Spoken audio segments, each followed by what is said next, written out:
What is up, guys? Welcome back to the Limitless Business Owners Podcast. This is episode 6 with your dudes, Dan and Andrew. Super pumped to have a special guest on here today. But before we hop in, if you're new to watching this podcast or listening to the podcast, we want to remind you why we created this podcast. Okay. Our goal is to bring everyday business owners content that they can relate to and give them ideas that they can start implementing in their businesses today. With that being said, like I said, we have a special guest on the show today, someone that is making absolute waves in the wealth building industry, helping tons of people, and is a really good friend of mine, DK Hutchinson. Welcome to the show, man. It's awesome having you on here. What's going on, brother, man? It's good to be here. First of all, I just got to say, you have an amazing podcast voice. It's just so good. Yeah, he really does.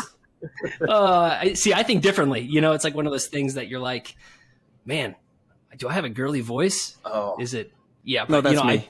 We can go so deep into that, right? We can go so deep into that conversation on another episode of how you view yourself to the world versus how everybody else sees you, and it's just crazy the difference. Gosh. So, yeah.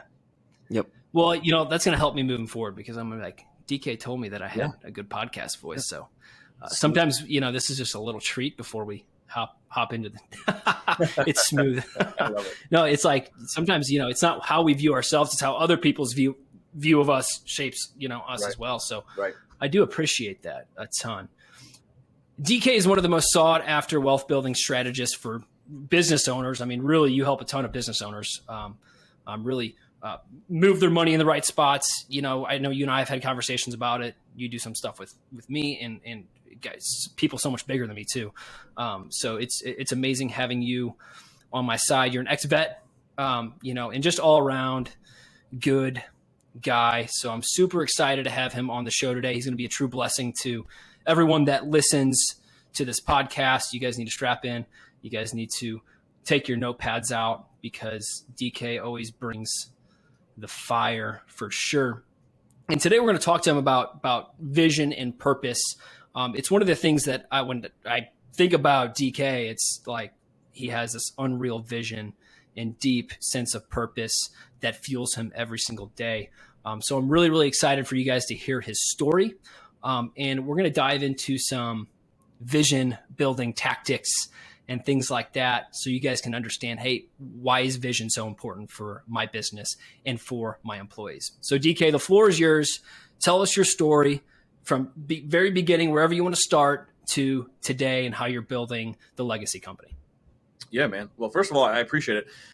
Like we just got done talking about, I think sometimes we forget how big our vision really is and how important we actually are to the world and our own purpose, because I mean, the world is just, it's meant to make us feel small, right? It's all these things leveraged against us as people. And it's almost like it is, dude, being an entrepreneur is tough, especially if you're trying to grow something that has a vision. And it's not just, hey, I'm trying to make money and trade, buy my course, buy my product, buy my whatever, my service. Trading time for money, that's one thing. That can be stressful in and of itself. But when you start seeking out some massive vision and purpose that's like, hey, I need to rally the troops, I need to create this thing, it can become very overwhelming. So I will say it's awesome. It is great to get feedback, constructive criticism, or even just compliments from other people in the field, because it's like, wow, I guess what I am doing, it affirms what you're doing. You're like, man, I really actually feel like I'm on my purpose. I'm on my calling, because that person just said, wow, you're an amazing speaker. That's great. You should go do this.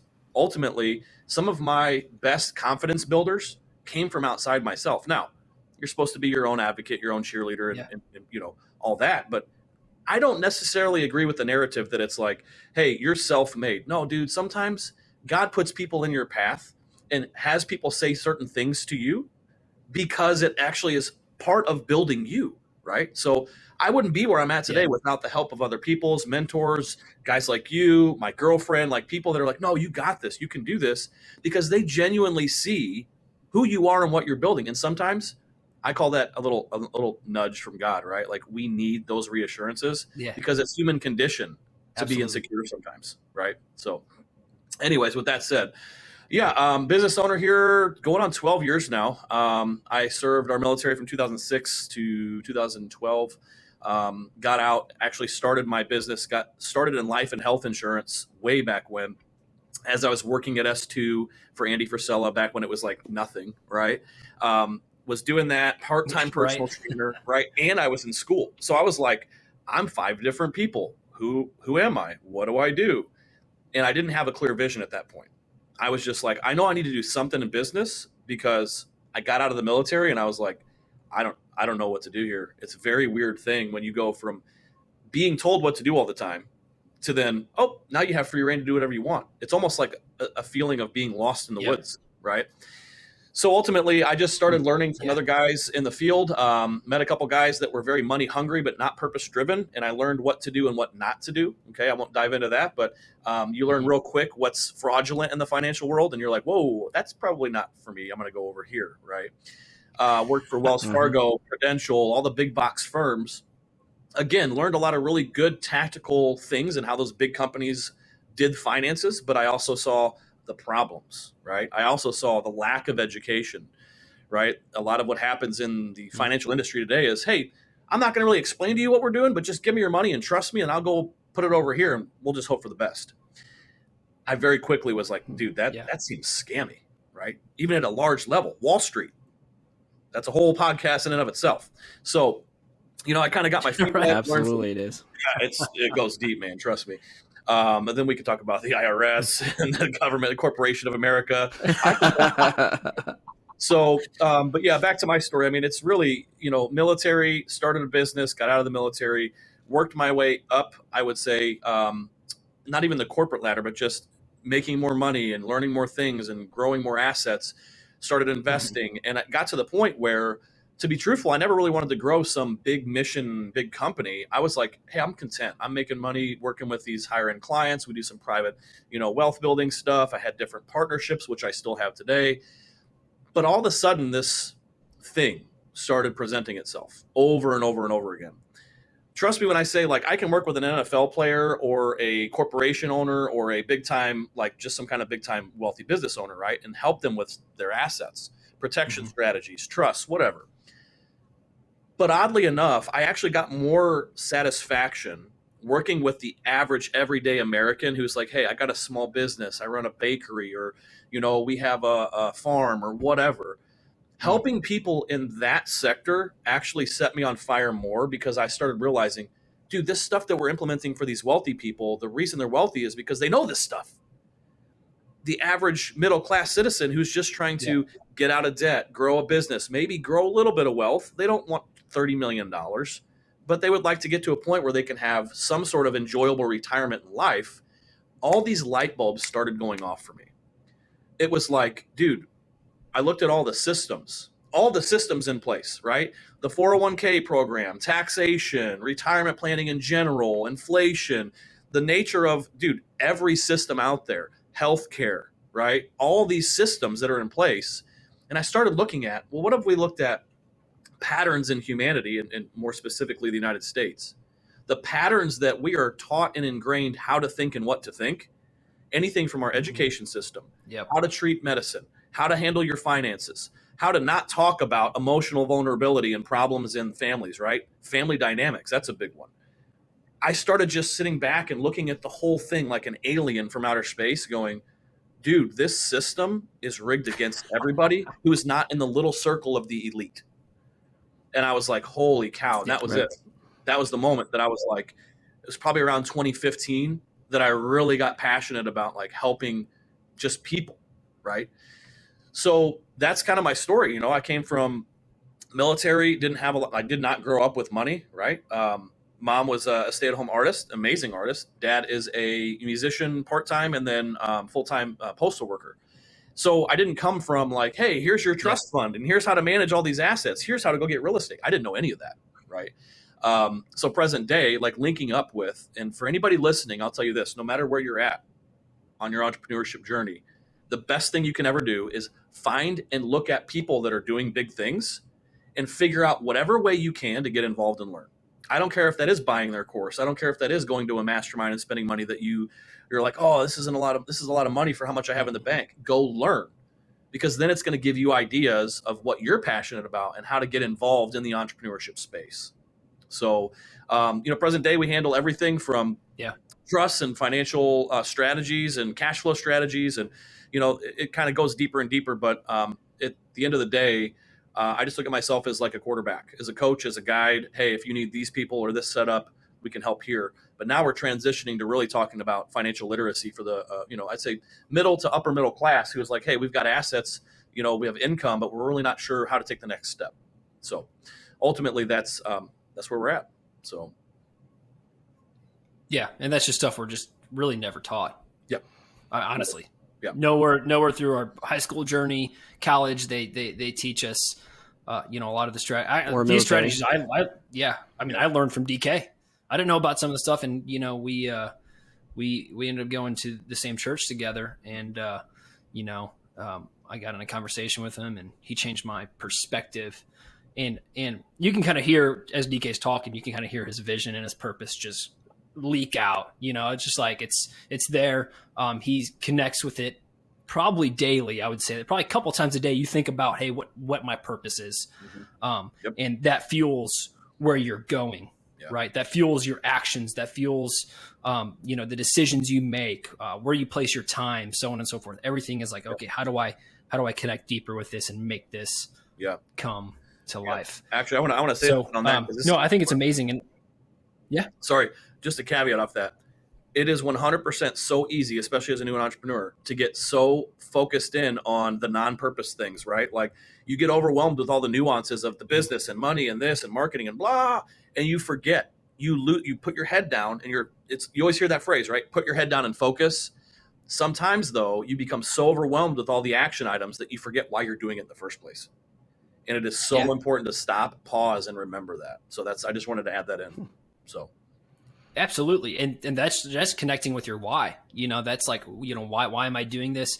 I had a day yesterday, just wasn't a great day. It just was one of those days where, life just feels like it pounds you down, but it's, and, I was telling Dan before, I was like, man, I just wasn't in the mindset to even do the podcast today. Like yesterday, I was like thinking of like, hey, how do I get out of the podcast? Cause I'm not in the right frame of mind, for real. And I'm being real with you guys, that's just, and those things pop up in every single one of our journeys. And I literally I wrote down in a notepad,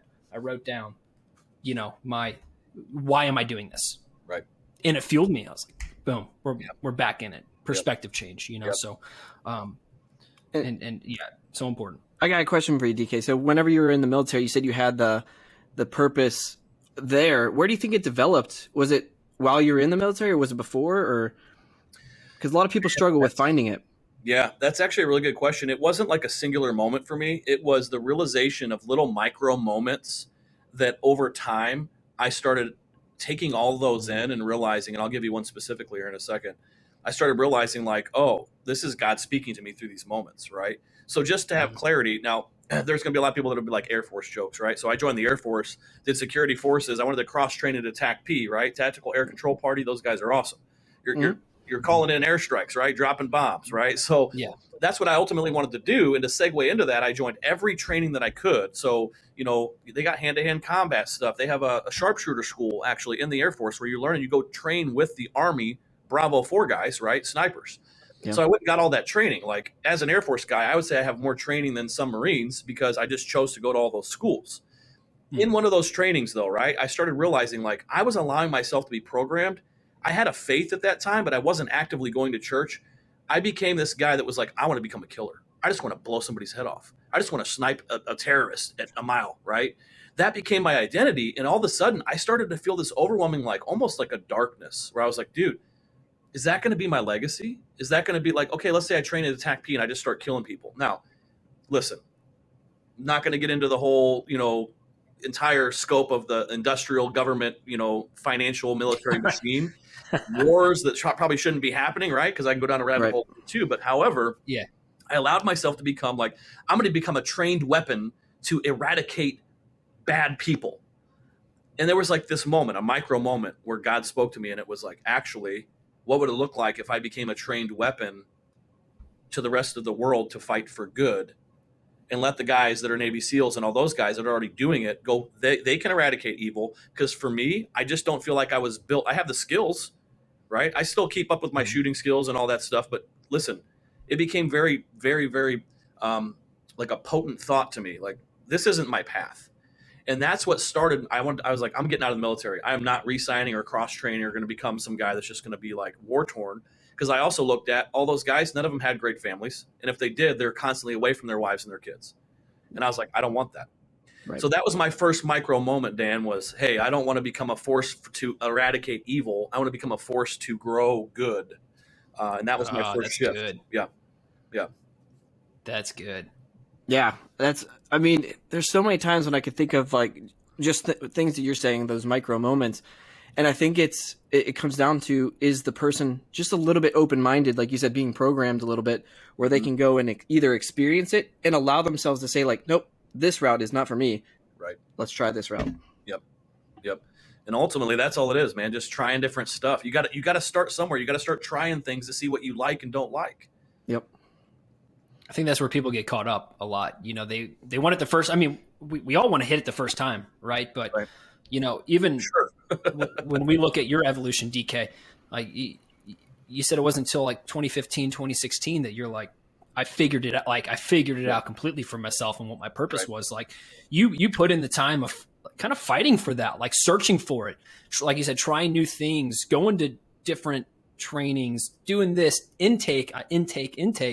Yep. Until I learned enough about myself, yourself, you know, have that self-awareness of like, wait, after seeing all this, collecting a bunch of information, I can now move forward with what I know my purpose is. Not feel, but I know what my purpose is. Yep. And that's, I think that's why you're growing such a great company, and you get people amped up for what you're doing.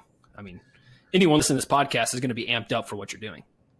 Yeah, and ultimately, I'm going to say this. You touched on something there. You know, like going to war with yourself, I think was actually a deeper, darker battle than going to a physical war location overseas, right? So I had some pretty dark moments after the military, in between, like, hey, like struggling to find that purpose in my business. I would say like 2013 to 2015, kind of some dark times for me, right? Like I was making money, I was starting to do some things, making some moves, but ultimately, if you're just chasing the dollar, right? Like I was growing a health insurance team. We had a bunch of call centers. I had a bunch of partners, and we did all this stuff. And like open enrollment season, it was like, yeah, I'm going to make all this money selling a product that I really didn't even agree with, right? Yeah. And then I just came to a point where I was like, dude, I got depressed. I started drinking a lot. I'm a big whiskey guy, right? I love my whiskey. But that's also the devil's in those type of things too. Like I like this. I enjoy this. I deserve this. There's a whole nother conversation about vices and how you can learn to live without that stuff, right? So I had some pretty dark times there for a little while, drinking away the uncertainty of like, what am I supposed to be doing? And I think ultimately going to war with myself in that time period, then becoming aligned with my vision, right? Big picture. Then it was easy. It was like, well, now I know what I need to build. Then it's just reverse engineering. How do I get there? How big of a team do I need to grow? What do I need to do? The people I need to implement. Then it's just the how. Yeah. Once you figure out why, the how is just, hey, it takes some time. But unfortunately, a lot of people never get to the they never get past the why. It's just like, well, I'm not going to think about it. I'm just going to keep living my life the way that society says, right? Go get a job, be a yes man, get your 401k, get into debt, and act like everything's okay. And if you're upset about something or emotional, especially as a man, right? We can just gear this towards men, business owners. Don't talk about it. You got to be hard. Don't talk about it. And then what do you see? People's businesses and lives and families falling apart, right? Divorce rates, financial ruin. It's insane how deep this stuff really goes. So true. So true. And we've talked about it a couple episodes, is like taking care of yourself, and that means addressing some things that might be holding you back, and that's hard. It's not easy to look inward and say, wait, maybe it's not the things around me, but maybe it's me. Yeah. And, what do I have to learn to get past this? That's tough. That's not easy work. But there's better days on the other side of that, because then you can start discovering things about yourself and start putting yourself out there to learn the right things to move forward, So it's the Scooby-Doo meme. The Scooby-Doo meme. What's the source of all my problems? Right. So obviously, DK, you run a company called the Legacy Company. You have agents underneath you, and the big reason why I wanted to talk to you today, is because I think you do such a great job at fueling those people, not just to go sell a product, but to transform lives. Yeah. Right. Like that's a change that I think a lot of business owners need to understand is, it doesn't matter what you're selling. There's a lot of people that sell that thing, but it's, I can sit here and say, hey, DK sells life insurance, but no. It's so much more than that. It's so much. And you never say that. You never say, hey, I sell life insurance. You right. Go, I do this for people. Yeah. This is how I change people's lives. And I think it's so important, for, what you do for your employees. And that's kind of where I'm going to target the conversation is there's actually a proverb that says, without vision, the people perish. And you're probably familiar with that. Yeah, absolutely. When you started seeing, and you mentioned that you worked, with Andy Frisella or very early in the days of S2. Obviously we see his journey, but with that being said, do you see a difference in your agents whenever someone's caught on to the vision versus someone that may not have caught on with the vision? Yes, absolutely. I mean, I could spend a lot of time on that, but ultimately, listen, there's nothing wrong. Listen, anybody that's listening to this that is like, hey, I don't know my purpose or I don't know my vision right away, that's okay. Listen, Andy is very, very vocal, whether it's in the Arete or just outward on his podcast. At first, he admits, I started because I wanted a Lamborghini. That was a monetary goal. And he knew that he would have to do X, Y, Z work and revenues, produce whatever revenues for the company to then make enough money himself to get a Lamborghini, right? And there's nothing wrong with that at first. But then he's also vocal about it. At a certain point, he realized, dude, we can literally help people lose hundreds of thousands, if millions of pounds and reverse the epidemic of obesity and, the lack of education around nutrition and exercise, because it is. Again, that's another system that I could go deep on. Traditional gyms, dude, it's not really doing people any good to have a place where you literally just go in, you do the wrong exercises, you don't perform the right things, you don't eat, you don't change your diet, you can't outwork a bad diet. So gyms really aren't helping people unless there's a good training staff, unless there's a hands-on approach to education. So Andy talks about how he went from chasing a dollar to then chasing impact and actually helping people. And that, if you actually look back at the timeline of First Form, that is when they blew up. Yeah. When they took their product and their vision to Instagram is when it blew up and everybody wanted to be a part of it, right? Because it's not about the granular, monetary exchange. I'm selling you this product. This is boring. Oh, okay, life insurance. Oh, protein powder. It's about the mission that's attached to those products, right? So yes, ultimately to answer your question, if I got somebody that comes on board and like, hey, I'm just trying to make ends meet, I want to make some more money. Like I have a life insurance license. I know you do financial literacy and teach, retirement. That's much different than people on my team who are like, hey, I'm 100% on board. I see the problems in society. I see that we have a lack of financial education. Yeah. I am passionate about doing it. That person will make I would say, if I had to put a number on it, 5 to 6 times the amount of money annually that the person that's just there to chase dollars. Mm. Yep.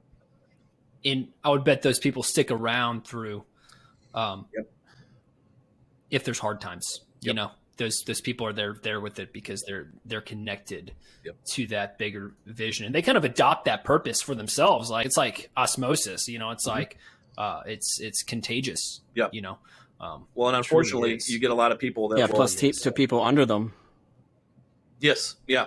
Well, you get a lot of people that label that stuff from the outside and they say, oh, that's a cult. They're part of a cult. Listen, a culture is a cult. It's just a bunch of people who believe the same thing going towards the same mission. Now, ultimately, whether or not they're there thinking on their own, that's entirely up to them, right? But for the most part, dude, nobody's holding a gun to people's heads saying, hey, be a part of Arete or be a part of Lions Not Sheep. Like those people are genuinely being there because they want to be there and they see value in the mission, right? So absolutely. One, and that your overarching vision and purpose that creates your culture. Yes. And that's, I see that in DK's company, and you see it, we can use First Form all day. They have a great culture because the vision and purpose is run so deep in everybody. Yep. So it literally does shape your culture and shapes the behavior, shapes the decisions people make, shapes the language they use. And we'll touch on that in a little bit. People want to be led. They want a common destination. They want something to fight for. So our job as the business owners, our job as a leader, maybe you lead an organization, whatever else. It's our job as a leader to provide that, because people are deep down, that's what they're searching for. They want to be led. Right. They really do. And I shouldn't say everyone, most people, 99% of people want to be led, and they want something to fight for. When I have DK, I want you to talk a little bit of. Oh, go ahead. Sorry, man. Yeah. I always feel like I get these ideas when you say things, and I'm like, I want to chime in on that. That's what this is for. I think everybody has a leader within them. It's just been so ingrained in us and taught not to stand up and speak up for something that it's literally like, absolutely. Okay, it's like this. If there's a fire in a massive industrial complex or something, or a business building, most people 98% of people are going to run and panic and freak out. There is something ingrained, and I would say 2 to 3% of all people, that it's like an instinctual time to lead, time to get focused. Here, help these people. Those are the people that become firefighters, right? Those are the people that become first responders or business owners. And here's the deal. I actually think there's a lot more people that have built into them to lead when everything's going wrong. Yep. And they're scared. There's more people out there that just need that brought out of them. Yeah. Absolutely. I mean, and I think we could probably all look at our own individual journeys and say, we could probably identify those things that did bring that out. Sure. Right. And connect with that. It's through experiences. It's not like just one day a light bulb's going to go up. It's probably you're going to go through something and then experience what DK is talking about on the other side, right? It's self-discovery. So, or it's even realizing if you did something like that in the past and maybe it's gotten a little bit rusty and you're working that corporate job and you're sitting at your desk and you got to remind yourself, maybe there's someone that's been in the military and they did amazing things, that maybe they can go back and realize, hey, I did some amazing leadership opportunities and I can apply that to X and Y, or I can take this jump and take the leap into business ownership. There's so many things you can kind of look back and give yourself credit for, right? That you can be like, oh, wow, that's really not that far as jumping away from my corporate 9 to 5 or whatever, it could be. Yep. It really is ingrained in people. Yeah. I agree 100%. Good. Yeah, no, this is super vital. I mean, DK, you could probably go on for days without finding that vision, the purpose. Would your company be at where it's at today? Would you be at where you're at today? No, 100%. Nope. Yeah. That's what I figured. That's what I figured. I can go on and on with that stuff, man. I was hoping you were going to answer that way. Yeah, no, I mean, listen, if you want me to go deep on that one, I can, but I mean, yes, listen, as a business owner, especially in the financial industry, I will tell you, there is something to be said for you have to have both. It's dude, being a business owner is a science and an art. You cannot have a vision without action and a revenue plan to get there. You can't make the vision come true unless you have, okay, this is a good one. Let's talk about churches. If churches want to have outreach programs and they want to go do all this fantastic stuff and they want to go overseas and they want to go on mission trips, guess what you can't do? You can't just sit back and be like, well, God will provide. No, God gave you the vision. It's time to go get to work and raise the money and have offerings and go have, fundraisers, gain the capital to then go out and do the thing. Listen, money is not the root of all evil. Money is an individualized perception of a tool by all people. The collective consciousness views money in many different ways, right? Money can be used for good. It just so happens that a lot of the elites and the people that are corrupt in this world use it as a force for bad. So then people that are misled or misguided or just not educated on money and how it works automatically label, and you see this all the time, ooh, this is a hot button. All rich people, all billionaires, all millionaires are just these money hungry, greedy people. I'm like, dude, if you even knew, I know some of the numbers of guys like Andy and other people in the industry, that how much money they give away willingly to charities. It's more in a year than most people will make in a lifetime. Think about that. Some people Yes. give away more in a year than people make in a lifetime. That's not evil. Well, it's multiplying impact, right? Yes. Yep. You know, like he's not just impact, like at that point, you're not just impacting lives with what you're doing for people, but then you're impacting lives by giving even more by what you make on the back end of that and saying, okay, I'm going to go do even more good. Right. And then it just kind of just like starts snowballing. Right. But yet people don't focus on that part. They see, oh, such and such has 10 exotic cars. He's just greedy. Yeah, but what if the value of those exotic cars collectively is also equal or more on the amount of money they gave away to help people? They didn't have to do that. You know, nobody comes and knocks on an average person's door and says, hey, you have a Ford F-150. That's a 2018 and it's worth $45,000. You need to go write a check to charity for $45,000 right now. Otherwise you're greedy. Nobody does that. Nobody tells them how to spend their money. It doesn't compute for me. I don't understand. Jeez. It's always the people with like an empty cup that's telling people to go help more. Yep. And it's like, if you had a little bit more of a full cup, I always say this, it's the full cup versus empty cup. And if you have a little bit of more of a full cup, you can go and help much more people out there, many people than just an empty glass. Yeah. Yep. And it happens all the time where people are just judging from that side of it. And it's like, look, you can be a helper like Andy Frisella, where they're doing millions of dollars to charities, or you could donate your $5 every time you go to Petco. You know what I mean? It's like, choose your way. Right. Yeah. And how many people actually do donate when they go to Petco? I mean, I know I do sometimes, but it's like a lot of people probably just hit zero every single time. Yep. But that's another conversation if the money is actually. And then they'll blame the rich for not doing that. Right. Yeah. Right. It's kind of like Elon Musk buying Twitter. They're like, well, he could have ended world hunger by doing that. It's like, oh my gosh. Stop with that. I think people hear the word billion. Stop with that. They hear the word billion and they think it's like, this is just an education thing. Again, I think people hear the word billion, like 1 billion or 5 billion, and they automatically think that it's like 1/5 of all the world's like money. And I'm like, I don't think you understand the difference between like billion and like trillion, and just how little billion is compared to a trillion, right? And if you go watch, there's a video out there on YouTube, and it's like how much it's like little like pallets, truck pallets, you know, wooden pallets with money stacked on it, and it shows like how much $10,000 is on a table, like a little stack, and then a pallet is like $1 million, and then however many pallets, and there's football fields, and it shows a trillion, and it's like literal skyscrapers and skyscrapers to the moon on the difference between $1 billion and $1 trillion. So money is a funny thing, because I just don't think people are educated as to like the difference between, you know, like I was telling Rachel the other night, I said, you know, we truly are blessed. I could probably stop everything we're doing right now and just live off of my personal income and investments and you know, passive investment income. Mm-hmm. But I'll be honest, like I don't want to stop here because I feel like I have so much more to inspire and give that monetarily I'm good.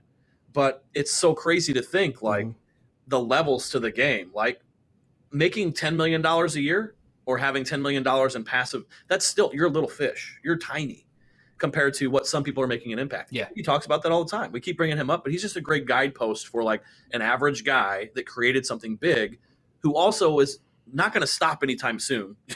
Right. So, you know, guys that make 100 million a year, as you progress up that scale of like, hey, you get to choose when you want to stop because according to your vision, it's like, hey, I wanted to inspire and do this much and give this much back. And I'm making whatever it is, 5 million a year. If you're okay with that, you can stop there. I think the bigger your vision is though, the higher you set those goalposts. Like I used to say, oh yeah, I want to like have a $10 million a year company. Yep. Now I'm saying I want to affect 10 million families. That's a big difference, right? Absolutely. Absolutely. And it's like changing your goals to match your vision. Yep. So not everything is dollar driven, but it's life driven. And when you really want to tap into people's potential, your employees' potential, and getting the most out of them, you have to get them to connect themselves to something that just is more than dollar. It's the difference between someone showing up just for a paycheck and someone that truly believes in what you're doing and what they're doing, right? You're doing it together. You're doing it as a business. It's not just the leader. It's the people that you're leading that you're doing it with. And it's so important to create that with your employees. DK, talk a little bit about environment. I think a lot of people can let environment and the people around them stunt their vision, right? Mm-hmm. They can listen to the words of people that are small thinkers. Yeah. And then they bring their vision down, and actually they get less passionate about a smaller vision, and then it's just like a cancer. Yep. Right. So talk a little bit about environments, how that affects vision, and maybe some instances that it's affected yours. Maybe you had to straight up ignore people, so on and so forth. Yeah. Oh man. Yeah. This is a good one. So first, I will say that I think a lot of your environment, your vision is also dictated by your thoughts and your words, right? So like, if you notice what I just said a minute ago, I stopped talking in the terms of the framework in my mind of, I need to hit this revenue goal. I want to get to $10 million. Okay. Well, what does that even mean? Why, right? What's the reason for that? Is it just a goalpost for a number to hit? Yeah. And Wayland talks about this a lot. And I'm not hating on this, but like, hey, you need to have clear like targets of goalposts of numbers. I agree with that, but you also need to have visions and whys for those numbers. Otherwise, you just end up chasing a number and you forget what your vision was. Yep. Right. So with that said, I changed my focus of my framework of how I was speaking from dollars to how much of an impact, how big can that impact be? And it changes the framework in your mind and that environment of, okay, now I actually believe that I can achieve this, right? Because it's like, it becomes less about what I can get, what I can gain monetarily, and more about what I can give. There is one weird law to the universe, and I don't think I found this in the Bible at all, but Andrew, maybe you can chime in here. When you shift away from what can I get to how can I give, what's ironic is you start getting a lot more. Oh, it's insane. That's in there. Oh, it doesn't just have to do with monetary. Yeah. It also comes in the form of relationships, people, friendships, mentorships. Dude, it's insane. Yeah. When I shifted away from money to purpose, all this crap started aligning. Like bad relationships in the past fell off. New healthy ones came to be. Bad friendships fell off. New healthy ones came to be. New business opportunities. Dude, present day, I have to turn things down that normally like 5 years ago I would have been like, oh my God, this is awesome. I'll partner with you. Now I'm like, I don't think that completely aligns with what we're doing. I can't put my time and headspace into that. So creating that environment of your vision and then shedding old people, thoughts, things, places, right? All shifts to your new vision. So I'll give you some instances. I used to, I still work out at a local gym here. And, as you start to progress up I guess you would say, whatever you want to call it, you're just progressing in your own life. If other people are choosing to stay stagnant, but you are pulling away from them, that's just them and their mindset looking at you, comparing themselves to you, right? Run your race. It doesn't matter what it doesn't matter that Andy is making, I don't know, whatever he's making, $100 million a year. That's probably low. I don't know. It doesn't matter what he's doing. What matters is what I'm doing. I would never get pissed off that Andy just bought an exotic car again, right? I would be like, whoa, that's awesome. That's so neat. Why? Because he is progressing in his life. If anything, that is a motivation and inspiration for me to say it's possible. Here's where people go wrong. People look at everything through lenses, and we know this, right? But lenses are important because if you look through a lens of ego and your own insecurity and your own sticking points, and you see other people who used to kind of be at your level advancing, here's what most people do. They bash. They formulate some idea in their mind that what you're doing is either a scam or you're lying. This happened to me. Multiple trainers at the gym I used to work at, when I started driving nicer cars and making Facebook videos, here's what's interesting. They wouldn't comment on my stuff, but they would see me and make like passive comments about like, oh, I saw your stupid live. And I'm like, excuse me? So I went live, you bothered to watch it, it triggered you, and now you're making passive comments, right? Then it got worse and worse. The more that I progressed and became more, people in the community would be like, oh yeah, I'm working for this guy, or I did business with this guy. He's awesome. It's funny because then I had guys making posts about me on social media, literal posts based off of a conversation that we had, okay? And it was like, oh, he's a wannabe. He's not really doing the real stuff. And one of the guys works at a bank. And he literally was like, I wouldn't let him touch anybody's money. He shouldn't be touching anybody's money. Okay, that's awesome. You work at a bank. You're an hourly. You have no skin in the game. You've never, ever, ever started or ran a business. You have no idea what this game is like, yet you're talking bad about my game that I'm playing. maybe you should focus more on yourself. So I actually ran into one of these guys in the locker room, and he kind of like sneered at me.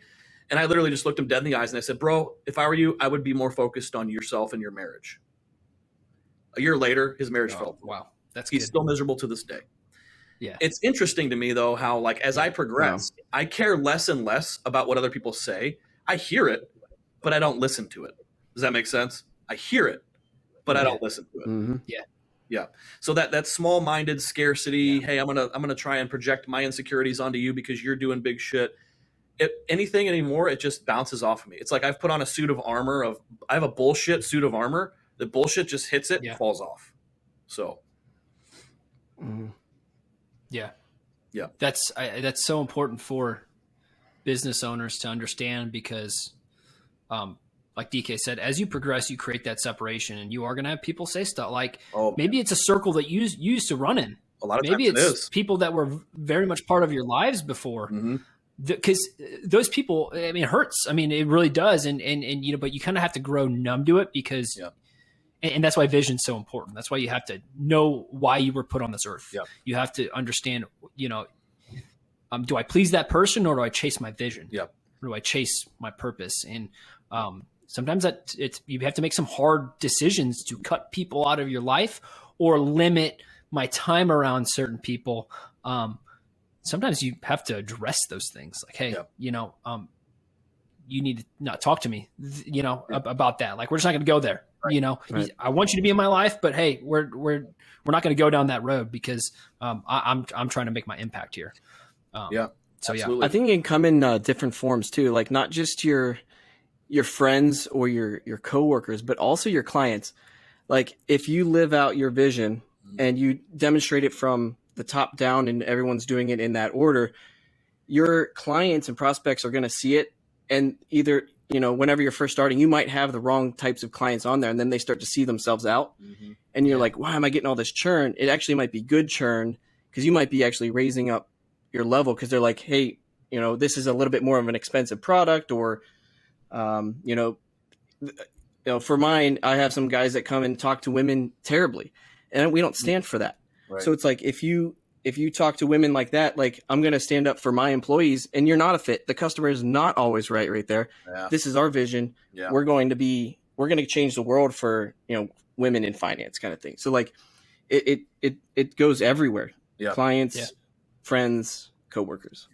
Well, and ultimately people have the choice to come along with your vision. They do. People have the choice to level up, right? You hear that a lot, but really all it is adopt a growth mindset, not a fixed mindset. Learn that, guess what? You don't have it figured all out. Guess what? Neither do I. But you know what the big difference between me and the average guy is? I admit that. And then I actively and relentlessly find the holes that I need to work on. And I go figure out either can I fix this or do I need to hire someone to help me fix this? I don't care if that's holes in your business, holes in your mindset, holes in your ego, right? I know when my ego starts getting too big to like bring myself back down. I no longer need a counselor to help me with that. I'm self-aware, but I used to have issues to where I did have to talk to somebody about, hey, you're kind of in the wrong there. Oh, the way you handle those things is not right. Guess what, men? It is not a bad thing to go talk to a counselor about your ego issues, especially if you're in business. Here's why. You will not grow if you think that you're the guy, you're the bomb, you got it all figured out. Guess what? I'm here to tell you that's ultimately, men, that's the biggest problem. It's our ego. Plain and simple. Yep. I got lucky. I got a wife who basically studies and his biggest passion is psychology. So nice. I kind of have that at home, but there's so many opportunities that people miss when they don't go to that therapist or business psychologist. You know, there's so many things that we miss. And I get to see it. And you're exactly right. Like, work on yourself first. Yeah. Well, let's just take a second and acknowledge all the amazing wives and girlfriends out there that put up with our BS. And they actually are very gifted. Like, dude, I'm going to tell you this right now. God gave Rachel a gift for me that she is patient and she understands the stresses of a business owner. Listen, not a lot of women can do that. They're very self-centered. They don't want to be like, oh, I want the attention and I want the money and I want all this. But, go run the business. 2 hours later, they're bugging you, right?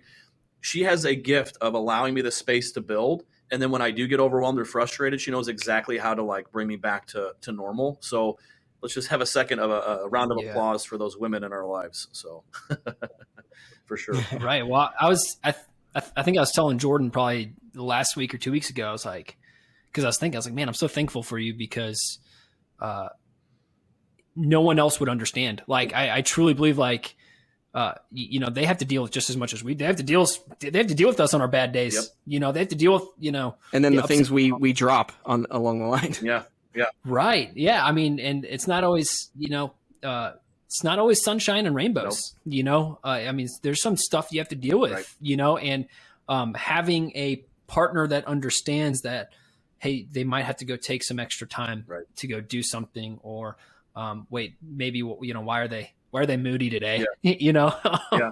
And really help center us back and ground us. So important. So DK, I'm so glad you brought that up. So glad you brought that up. Give them a wives week mastermind. Ooh, that's good. It's included. I like that.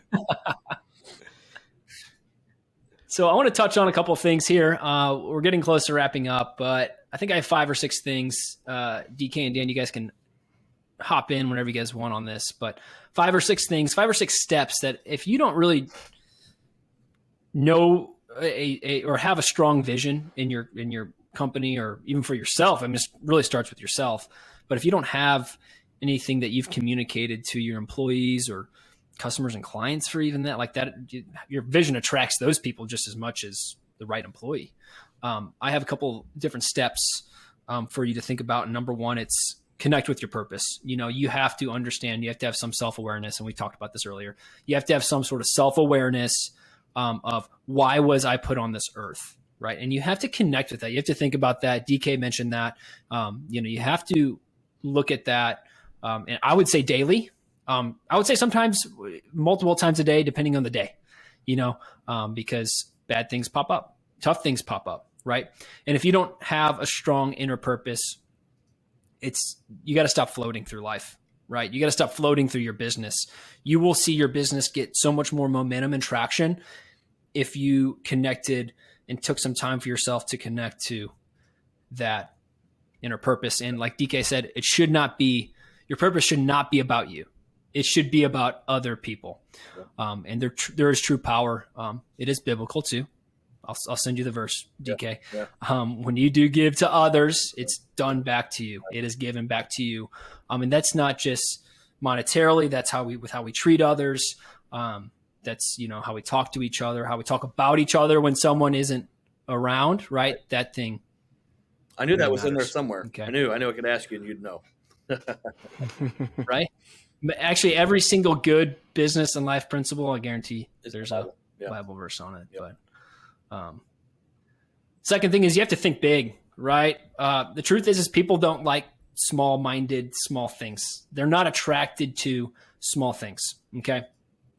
You want to get people excited, and you got to start thinking like, hey, what do I get excited about? Well, you get excited about big things. You get excited about impacting people's lives and changing people's lives, right? So after you connect with your purpose, it's time to think big about where you can go with that. And that's, one thing I love about DK. We were talking probably a week or 2 ago, and DK's visionary, man. He has so many things because he wants to impact people's lives.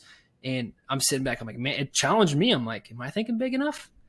And that's why I put myself around DK, because he challenges me to be better. Thank you, man. And think bigger. And he makes it, everything he says, and this is a communication tool, it has to be attainable, right? If we think of something big, but we don't make it sound attainable, people will not know how to get there, and that discourages people. So, you have to absolutely make it attainable, right? Next thing is create some small milestone goals that are stepping stones to your long-term vision. Okay.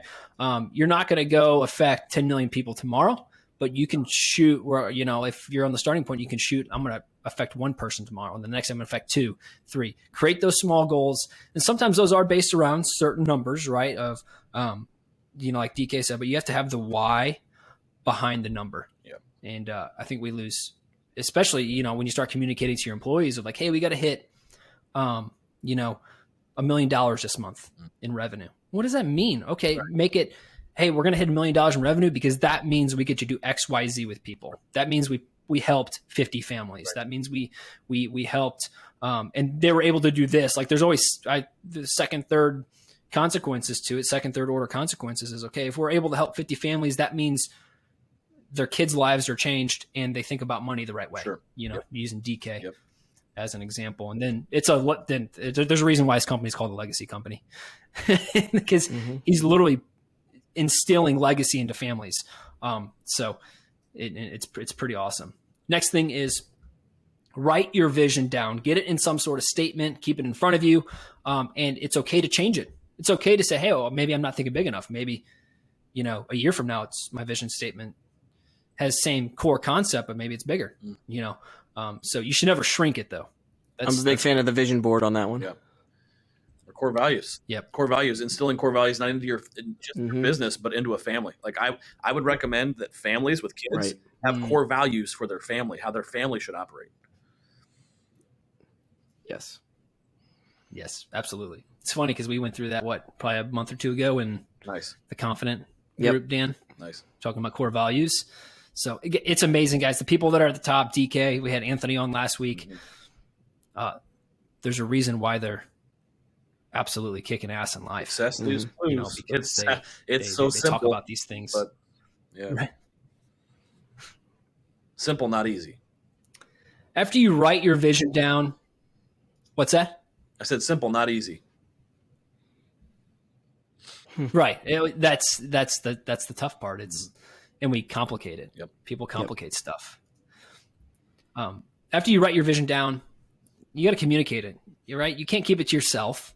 It's time to start communicating it effectively, right? In all your meetings, weekly, if you have weekly meetings, take the first couple minutes to talk about it, right? And it's almost like programming, right? It's make it exciting. Talk about wins that are related to your vision from the past week, right? Have your employees share wins from the past week that are related to the vision and walking out that vision. Okay. And that means it could be creating language. You could probably hear in some of what DK, when he was talking about his business, you could probably hear some of the language that I know he uses with his agents, that I know he uses with his clients. And it's just this common language, right? You have to build it. You have to, master the language part of it, because it stamps your vision. The language stamps your vision into your culture, and then that defines your culture, right? Yeah, I like that. And you have to get your managers and leaders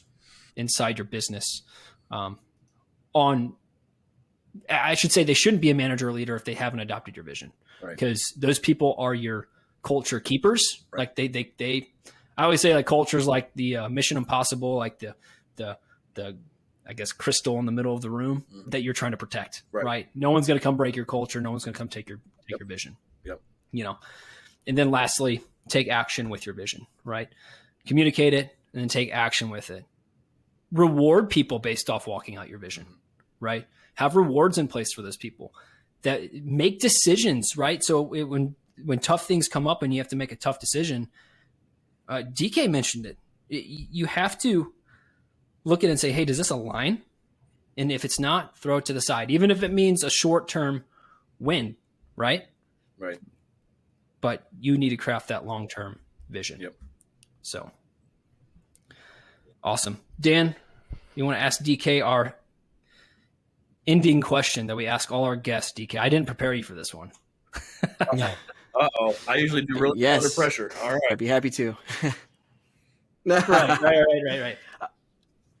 So, what is one thing that you could tell our listeners, something that's probably helped you along the way, but what is one thing that you can tell them to do to become limitless? Good thing I already knew you were going to ask this, so I've already got it prepared. Right. For me, man, it sounds almost like hyper spiritual, but it's just the truth for me, at least. You have to be able to just drown out literally all of the noise of the world, get quiet, and listen. Listen to that voice that's nudging you along, right? That that's what you're meant to do, right? It's there, but it becomes literally drowned out by your own insecurities, your own ego, people around you, the world, the problems of the world, the chaos of the world. And it gets so loud that you have to be able to just go somewhere, quiet everything down, and just get with yourself and God. And then just listen. That will be your guiding light. That's it.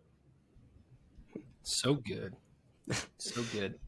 I wish we could have DK on. Oh, I mean, we're going to have him on multiple times. There's so many things. DK and I were messaging a couple weeks ago, and we were talking about that. Like, hey, what if we talk about this? Because we planned this a couple weeks ago. What if we talk about this? Yeah. It's like, no, we can't. Like, we're going to have you on a couple times and just feed these business owners. Sure. So probably getting some tactical financial pieces for you guys. Do some teachings on that. And then that'd be great. Yeah. But DK, it's been a pleasure. Do you have anything you want to leave our audience with today? Anything pertaining to business owners? If you got something in your head that is just an idea or a thought that has not been even put onto paper yet, just do it. Like, there's a reason it's there. And don't think it's stupid. Like, there's a reason that was put on your head, on your heart and in your head. And don't be another one of those statistics that, like, you know, what they say, the graveyard is one of the wealthiest places on earth. Don't take that idea to the grave with you. Just don't do it, because there's potentially hundreds of thousands or millions of people that could be impacted. And if you just keep it to yourself, that impact never happens. That's it. That's so good. True. So good. DK, it's been a pleasure. If you guys haven't rated or reviewed the show yet, please go do so, right? Share it. That's how we are able to give more to others, right? Like, that's what we're focused on. Dan and I meet, we're like, hey, how do we get this to more business owners? And it starts with you guys. Like, you guys are somewhat our hands and feet, right? Our listeners. Share it on Facebook, share it on Instagram. We put clips on it every day. You never know who's going to watch it from your friends list. And it's not to grow us listeners, but it's like, there's things that we're saying, and there's, especially from our guests that come on the show, that could truly change their life. Like, today's episode could change someone's life, could change their business, which means it's like a ripple effect, right? It could then change hundreds, thousands, millions of people's lives based off of this one thing. So share it. Please rate and review it. Helps us climb the list a little bit. People find us organically. And if you are interested in joining our inner circle, where we go a little bit more in depth and actually implement some strategies and tactics, some frameworks, things like that, for the topics that we're talking about on here, along with online advertising, along with scaling your business, the mindsets. We have trainings that we're constantly adding, and it's one of those things, you're putting yourself in an environment and around people that are ahead of you potentially, but also people that just want to see you win. And that has so much power in itself. You get a free 7-day trial in the group for signing up today. The link will be in our bio. DK has been real, man. Dan, it's always a pleasure. Absolutely. Talk to you guys soon.